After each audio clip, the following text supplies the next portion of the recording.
Magandang umaga po sa ating Panginoon at sa ating lahat mga kapatid. Binabati ko kayo ng isang magandang umaga. At tayo po ay lalapit sa ating Panginoon para manalangin.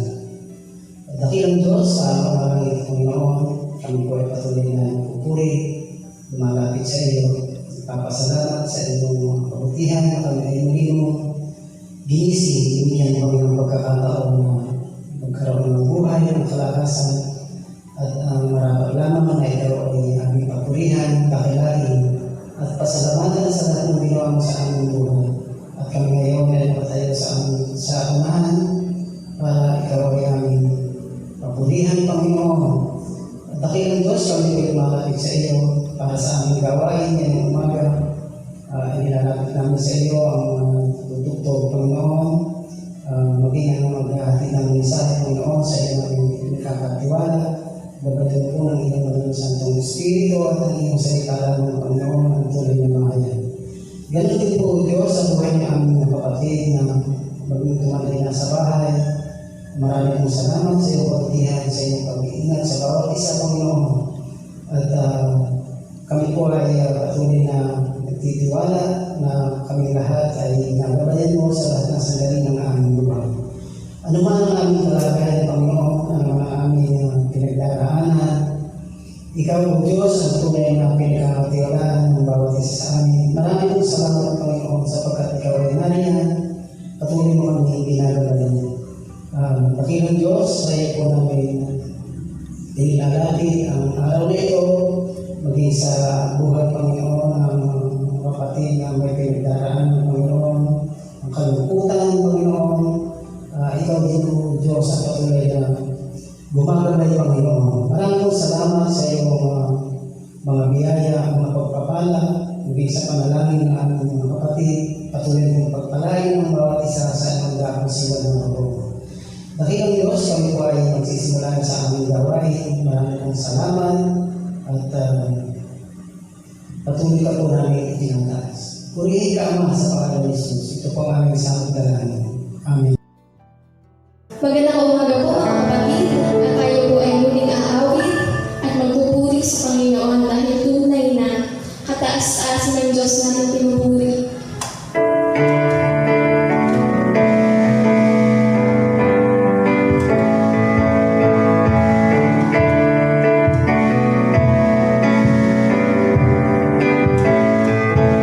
Kataas-taasan Diyos, kami pupuri sa iyo.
Isang mapagpalang linggo ng pagsamba ngayong araw na ito. Una sa lahat ay nais kong bumati muna sa mga ama ng tahanan ng isang mapagbiyayang Happy Father's Day sa lahat ng mga ama. Kasama na ako doon, siyempre. At alam niyo po, tatanungin ko lamang kung nabati na ba kayo ng inyong mga anak. Okay. Mga anak, dati na ba niyo ang inyong mga tatay? Father's Day? Kasi po, ang pinakamatamis na pagbati ay magagaling siyempre sa mga anak yan. Kaya dyan sa mga ilan, mga anak na hindi pa nakakalingat o nakakalimot, ay pwede pong humabol. At doon naman sa mga medyo inabutan ng mayroon pang sama ng loob sa kanilang ama, baka itong panahon ito ay pwede ninyong ayusin. Kapag kayo ay Kristiyano na pinapatubayan ng Espiritu, ay magagawa nyo yan. Hindi dahil lamang sa ano ito, kundi alang-alang sa kalooban ng ating Panginoon Diyos. Okay? Okay, so ang ating mensahe for today ay may kinalaman dito sa araw na ito, may kinalaman sa Father's Day. So, pagaman ito ay maaaring patungkol sa mga ama, gayon pa man, ay meron din naman itong benefit sa mga kababaihan, sa mga wives, maging sa mga anak din. Kasi kahit paano, so hopefully, makita ninyo ang inyong bahagi o ang inyong papel sa bagay na ito. Kasi napakalaking hamon para ito sa mga tatay. At hopefully, ay maging pagpapala po itong ating mensahe nito. Ang ating pong mensahe, ang teksto po ay matatagpuan sa Genesis chapter 1, okay? Verse 27 hanggang 30 at lulundag po tayo ng chapter 2, verse 15 and then 18 to 20. Yan po yung ating babasahin na gaman meron pa ibang mga talata, but ito po yung pinaka main passage po natin. So kung may mga Bible na hawak ngayon, you open with me at samahan niyo po ako sa pagbasa. Ito po ay pagbasa sa ang Biblia version. Medyo malalim ang Tagalog nito, okay? So ready na kayo? Verse 27 ng Genesis chapter 1. At nilalang ng Diyos ang tao ayon sa kanyang sariling larawan. Ayon sa larawan ng Diyos, siya'y nilalang. Nilalang niya sila na lalaki at babae. At sila'y binasbasa ng Diyos, at sa kanila'y sinabi ng Diyos, kayo'y magpalaanakin, magpalaanakin, at magparami, at kalatan ninyo ang lupa, at inyong supilin, at magkaroon kayo ng kapangyarihan sa mga isda sa dagat, at sa mga ibon sa himpapawid, at sa bawat hayop na gumagalaw sa ibabaw ng lupa. At sinabi ng Diyos, narito, ibinigay ko sa inyo ang bawat pananim na nagkakabinhi, na nasa ibabaw ng balat ng lupa, at nasa bawat punong kahoy na may bunga ng punong kahoy na nagkakabinhi, sa inyo'y magiging pagkain. At sa bawat hayop sa lupa, at sa bawat ibon sa himpapawid, at sa bawat nagsisiusad sa ibabaw ng lupa, na may buhay ay ibinigay ko ang lahat na pananim na sariwa na pinakapagkain. At nagkagayon. Chapter 2 verse 15. At kinuha ng Panginoong Diyos ang lalaki at inilagay sa halamanan ng Eden upang kanyang alagaan at ingatan. Verse 18. At sinabi ng Panginoong Diyos, hindi mabuti na ang lalaki ay mag-isa. Siya'y ilalalang ko ng isang katulong niya. At nilalang ng Panginoong Diyos sa lupa ang lahat ng hayop sa parang at ang lahat ng ibon sa himpapawid at pinagdadala sa lalaki upang malaman kung anong itatawag niya sa mga iyon. At ang bawat tinawag na ng lalaki sa bawat kinapal na may buhay ay yaon ang nagiging pangalan ni yaon. At pinangalanan ng lalaki ang lahat ng mga hayop at ang mga ibon sa himpapawid at ang bawat ganid sa parang, datapwat sa lalaki ay walang nasumpungang maging katulong niya. So, pagpapuri at pagpapala ang pagkabasa ng salita ng Panginoon. Yun po, isang pangailangan sa maraming tahanan po ngayon ay ang pangunguna ng mga ama. Hindi ang tinutukoy ko ay ang pangunguna sa paghahanap buhay o sa paghahanap ng ikabubuhay. Magagaling marami mga ama dyan. Marami ding mga ama ay magagaling sa pangunguna o sa pagsali. Pangunguna sa pagsali at pangumuno sa mga social club, sa mga sports, sa mga political, siguro yung mga aspeto o ambisyon, at marami pa, no? Pero pagdating sa spiritual leadership, doon ay mas marami. O siguro, kung hindi man at 50%, wala akong base, but marami din ang hindi prepared, marami din ang hindi nakakatupad ng mga ama ng tahanan. Kahit sa Christian world, kahit sa mga Kristiyano, ay ito'y tila ba siyang naniniglect ng karamihan. Kahit nga sa aking karanasan, sa aking mga observe, sa Mabini, dito rin sa atin, sa Batangas, ay napapansin kong kailangan nating ma-develop pa sa bagay ito. Kaya nga, ang mensaheng ito ay para tulungan tayo na maunawaan ang bahagi ito ng bagay nito. So let me share, sana po ay ma-share, mapalalahanan tayo, may panawa po sa atin, kahit po dalawang katotohanan lang mula sa mga nabasang ito. Una sa lahat, unang bagay na gusto ko pong i-share, batay po dito sa nabasa natin sa Genesis chapter 1 and chapter 2, ay ito. Una, na ang disenyo ng Diyos mula pa sa simula ay ang pangunguna ng mga kalalakihan sa tahanan at simbahan, or pangunguna ng mga ama sa tahanan at sa simbahan. Okay? Na ang lalaki ang mangunguna at may pamamahala sa sambahayan at sa simbahan ay ang siyang turo ng Biblia. Pwede kong sabihin na ito ang tinatawag na creative design.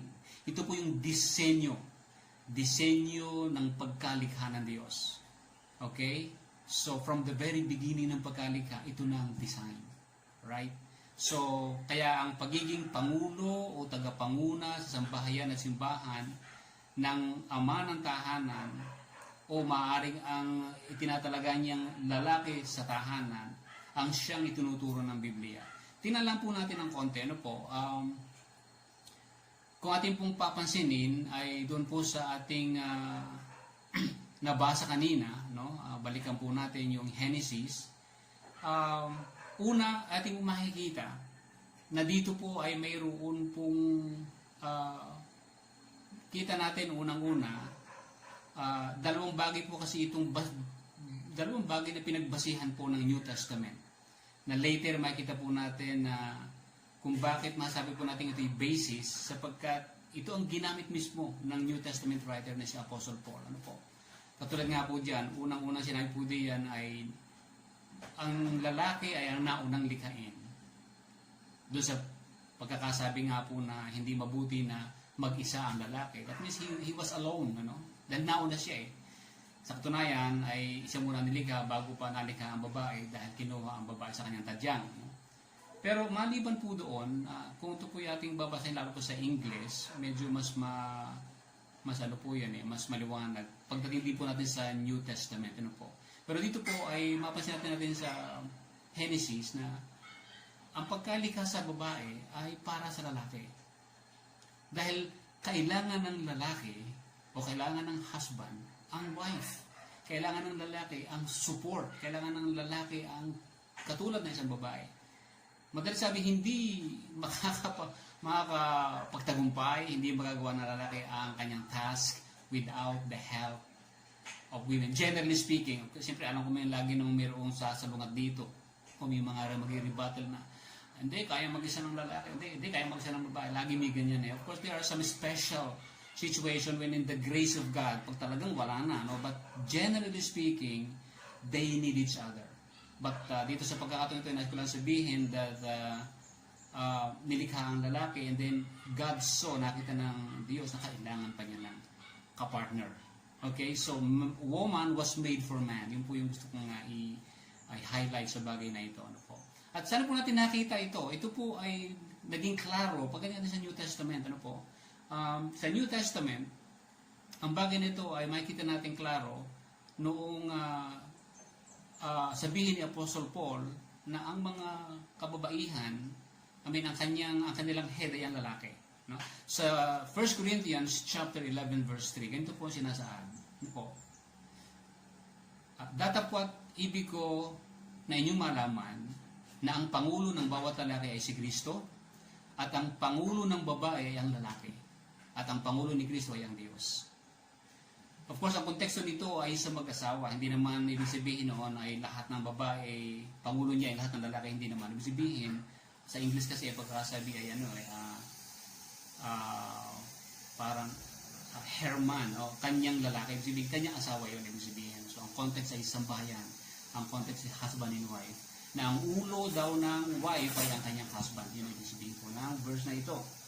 At dito po makikita natin ang basis ni Paul. Pag ating binasa po dun sa verse 8 and 9, the same chapter, ito po pagkakasabi sa English. Aking binasa sa English kasi mas maliwanag sa English kaysa sa Tagalog. Ito po sabi sa English, verse 8, ito yung sinabi niyang dahilan, for man was not made from woman, but woman from man. No? So, galing daw sa lalaki yung babae. No? Yun ang sabihin. And verse 9, neither was man created for woman, but woman for man. Gaya ng bagay ko kanina, inilikha si Eva para kay Adan. Right? Yun po yun. So, man was not made from woman, but woman from man, and woman for man. Para sa lalaki. Again, here, ginamit ni Pablo, Apostle Pablo, ang Genesis account. Ang pre-fall, yung bago pa nahulog ang mga tao sa kasalanan, chapter 2, ginamit na parang kanyang reference and basis. Kaya masasabi ko na yung pong Genesis chapter 2 teaches, nagtuturo ng male leadership, nagtuturo ng pagiging head at pangunguna ng ama ng tahanan. Because Paul understood it that way, and the Holy Spirit working through Paul para mailagay ito sa Scripture, para ibigay ito na siyang basis ng ating pamumuhay sa loob ng tahanan at maging sa church. Ano po? At dito nga po sa church, makikita rin po natin, pag ating pong binasa, yung pong 1 Timothy chapter 3. Ano po? In fact, sa chapter 2, hindi ko lang po na banggit ito, pero sa chapter 2 verses 11 to 13, okay, so kasi doon po sa chapter 2 na yun, binabanggit na ang lalaki ay ang itaas ang kamay sa pananalangin at ang mga babae to keep silent, no? At doon sa 11 to 13, binanggit doon po yung reason. Again, ang ginamit po yung Genesis chapter 2 na dahil unang nilikha ang lalaki. Dinagdag pa nga medyo masakit-sakit ito, pero pagkasabi, hindi ang lalaki ang unang nadaya o na-deceive, kundi ang babae. So, yun ang po pagkakabanggit. But dito ay makikita po natin again, Paul used Genesis account, creation account sa chapter 2, sa kanyang maging parang basis ng kanyang pagpapatibay kung bakit ang lalaki ay ang siyang tagapanguna. Hindi lamang sa tahanan, kundi maging sa simbahan or sa church. At nakita po natin na maging sa simbahan o sa church ay hindi man siguro implied, in fact, baka parang sabihin explicit po ito. Kasi pagdating po doon sa chapter 3, ay ganito po sinasabi, bahagi ito ng mga requirement or qualification ng magiging mga tagapangmuno, panguna or mamumuno ng church.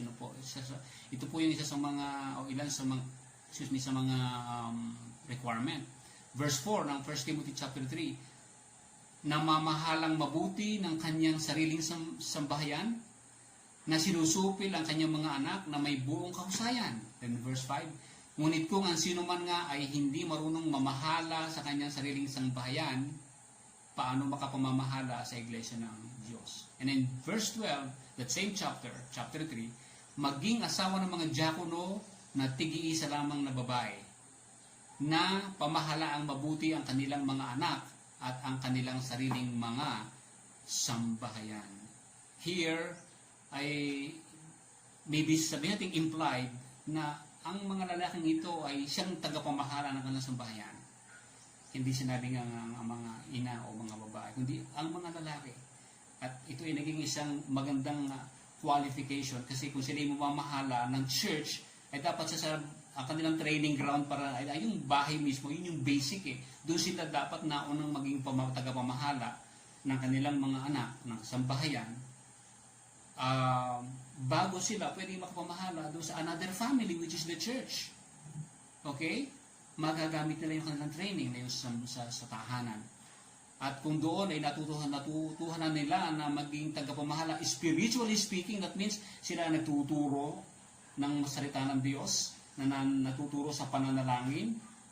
So, sa church, hindi na kanila maging trabaho. That they will be spiritual leaders. Kaya nandun po yun.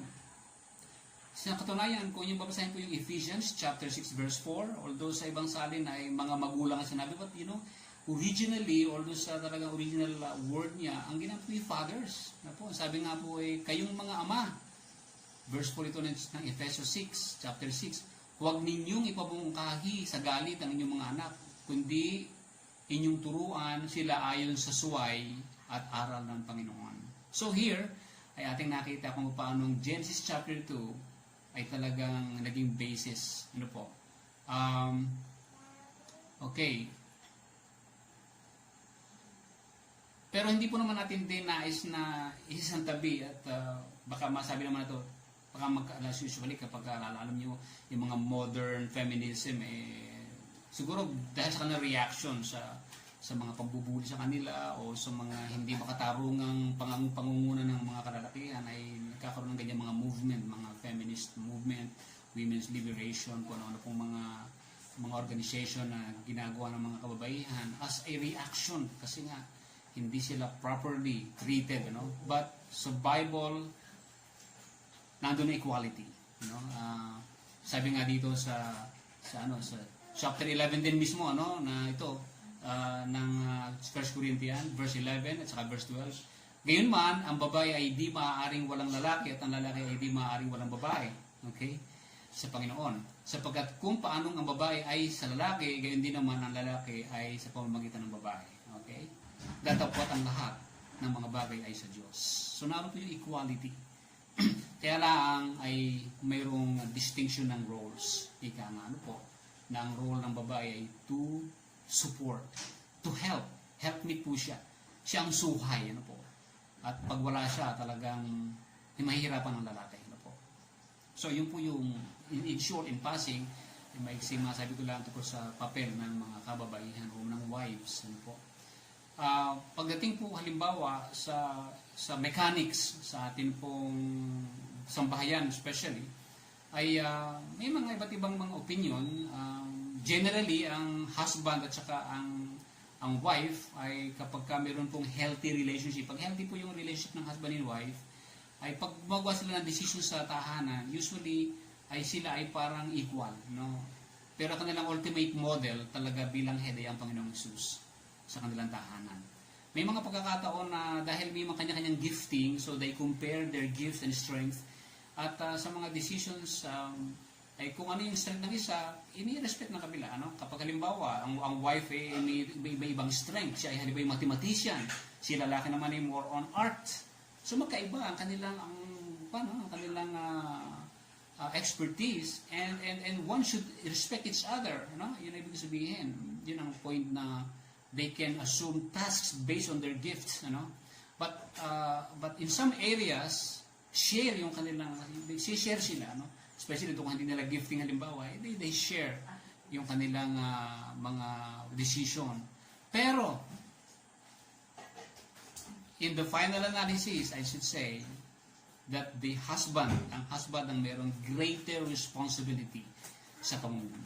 So, nasiguro pa itong banggitin po ito. Okay, pangalawang bagay na nais ko pong, well, by the way, before that, ay sabi nga, kung ito ang disenyo ng Panginoon at ng Biblia from the beginning, ay huwag nating palitan. Huwag nating palitan, huwag nating hayaan, i-encourage yung mga kababaihan na siyang mangunguna dahil ang mga kalalakihan ay pinababayaan. It's not their role actually. Kaya napipilitan sila eh. Kasi walang mga lalaking umaakto kasi na mag-lead.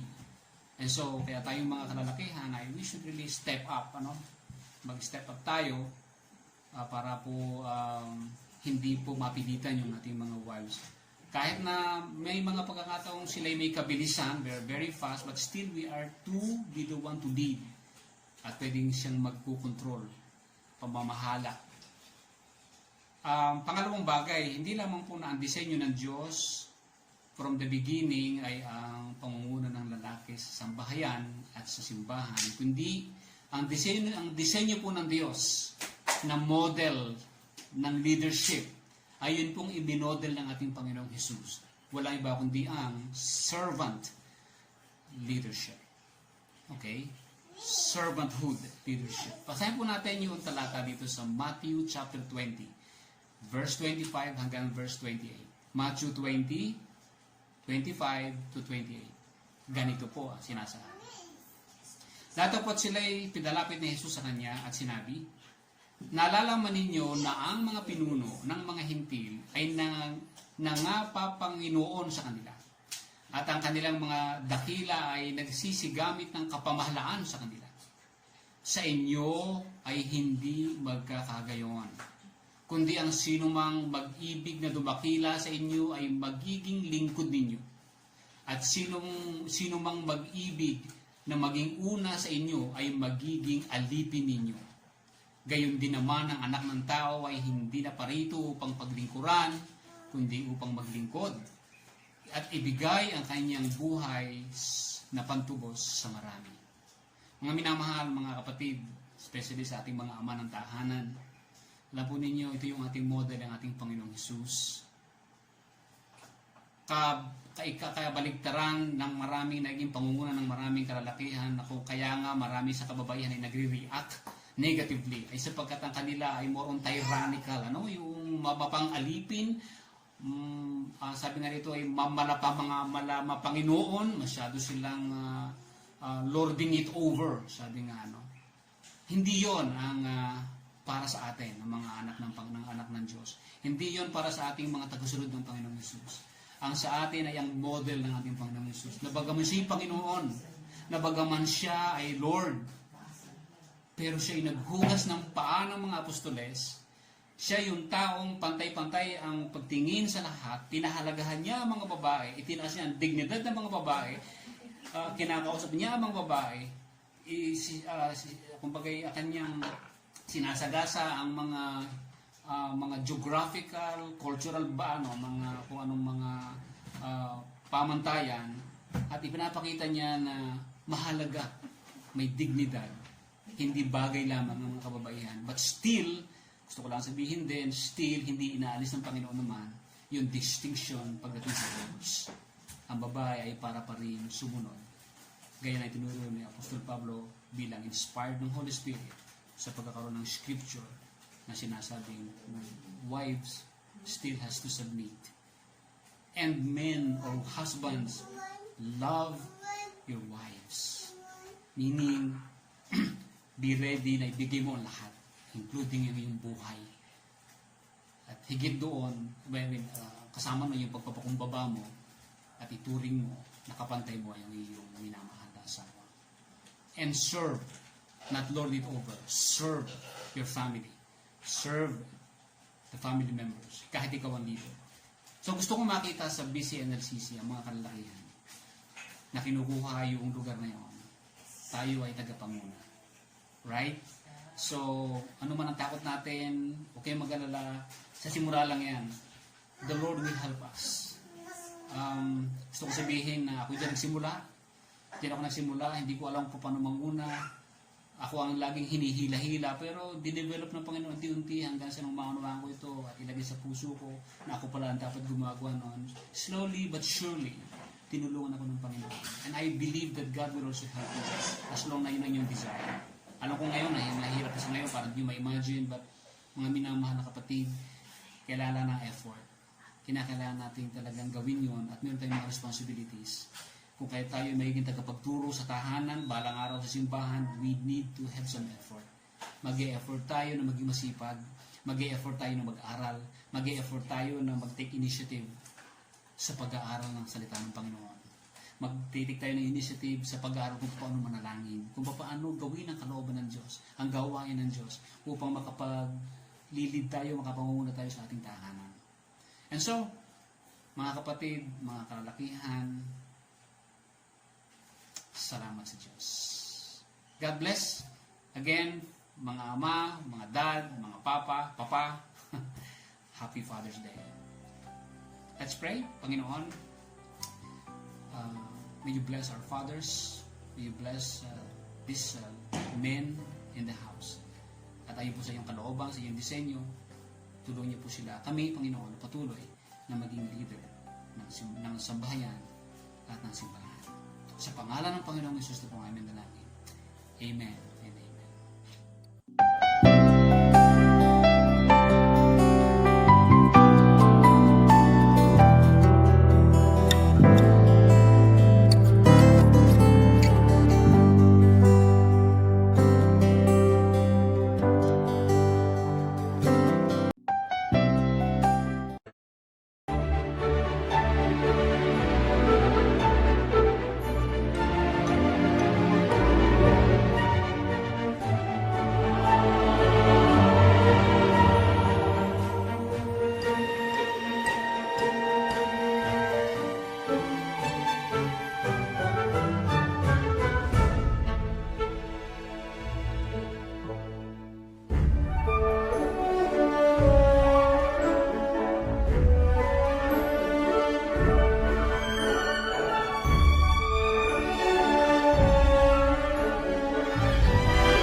Okay, tayo po dumako sa ating pangwakas na panalangin. Let's all tayo po lahat ay manalangin.